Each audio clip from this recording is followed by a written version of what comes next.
মানুষের চামড়া দিয়ে বানানো চেয়ার।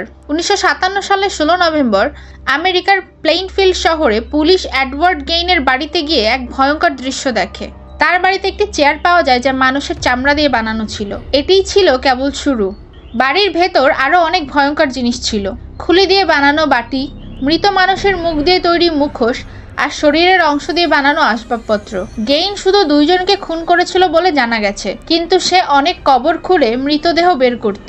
সে এসব কাজ করত যেন নিজের মায়ের মতো দেখতে কিছু বানাতে পারে। তার এসব ভয়ঙ্কর কাজ পরে অনেক বিখ্যাত ভয়ের সিনেমার চরিত্রকে অনুপ্রাণিত করেছে, যেমন Norman bets, লেদারফেস and buffalo bill.